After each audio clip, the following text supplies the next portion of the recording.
Something unusual is happening in Israel right now.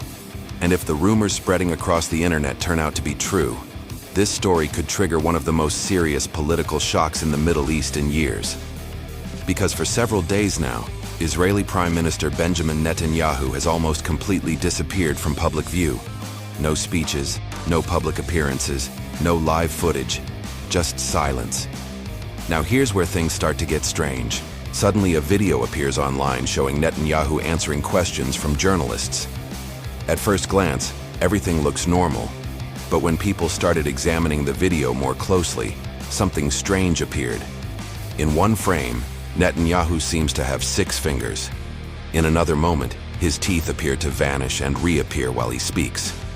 These kinds of visual glitches are often seen in AI-generated or manipulated videos, which immediately raises a disturbing question. If this video is artificial, then where is the real Netanyahu? And before you dismiss this as just another internet rumor, consider what happened next. Just days ago, Netanyahu was expected to meet an American envoy to discuss the ongoing war.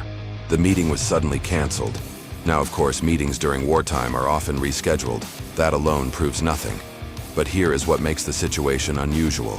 For nearly a full week, Netanyahu has not appeared anywhere in public. And during a war, that almost never happens. Leaders usually appear more frequently, not less. Around the same time, officials in Iran began making cryptic statements suggesting that Netanyahu's fate is unclear.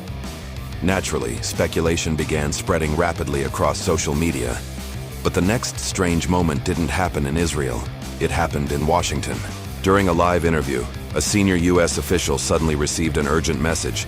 He stopped speaking immediately and left the interview. Why? Because he had just been summoned to the White House Situation Room by Donald Trump. He left instantly. Hours later, he returned to finish the interview. But viewers watching noticed something unusual. His face looked pale.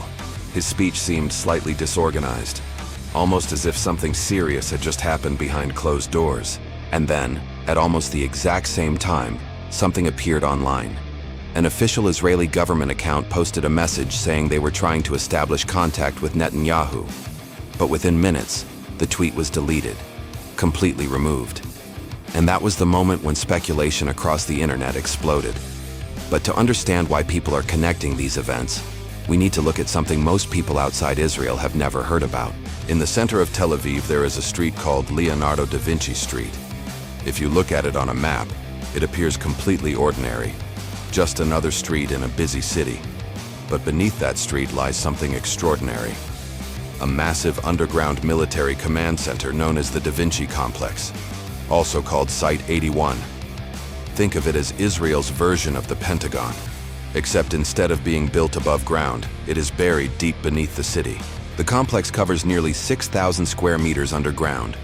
It is protected by electromagnetic shielding, designed to survive even major electronic attacks. Inside, military officials sit in front of enormous screens, monitoring conflicts in real time and issuing critical wartime decisions. Even if the city above were destroyed, this command center could continue operating. And here's a detail that many people find surprising. According to reports and construction records, parts of this facility were funded with the help of American taxpayer money. But in 2025, this underground bunker suddenly became the center of a dangerous confrontation. During the escalating conflict involving Israel, Iran, and the United States, Iran launched several missile strikes. One of their targets was the Israeli defense headquarters known as the Kiryat. And right next to that complex sits the underground Site 81 bunker. At first, Israel said nothing about the attack. There was complete silence. But days later, reports began confirming that the Kiryat had indeed been struck. Then several strange things happened almost at the same time. Images of the street began disappearing from online maps. Cameras in the surrounding area were turned off. Security forces sealed the entire street. Soon after that, the government announced that the Prime Minister's residence required renovations. But many observers began asking a different question. Were they renovating or repairing damage from a missile strike? A missile known as the Khyber Shikan. It has a range of roughly 2,000 kilometers, and Iranian sources claim its target was the Kiryat complex. which means the missile could have been aimed directly at the area where the underground bunker is located. The same bunker where Israel's top military and political leadership often gather during wartime, including Prime Minister Netanyahu. So this raises a question that people around the world are now asking. Was Netanyahu inside that bunker when the missile struck? Was he injured?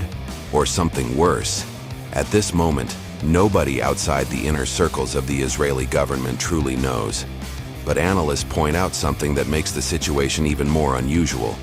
When rumors about a national leader's safety begin spreading, governments normally respond quickly. A live appearance, a press conference, a public event, something that clearly proves the leader is alive and well. But in this case, there has been no live appearance. Only that strange video that some people believe could be artificially generated, which raises an unsettling possibility.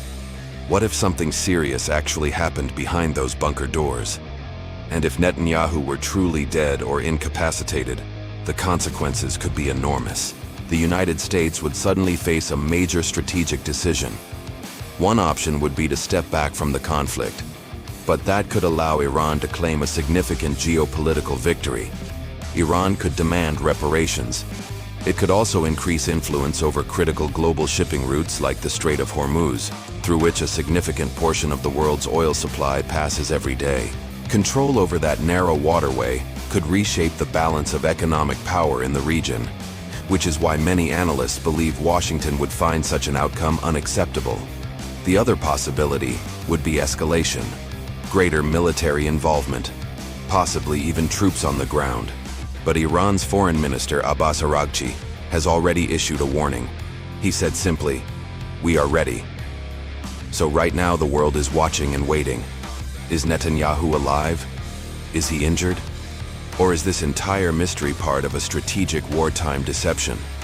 At this moment, nobody outside the highest levels of government knows the answer. But one thing is becoming increasingly clear. The Middle East may be entering a new and unpredictable phase.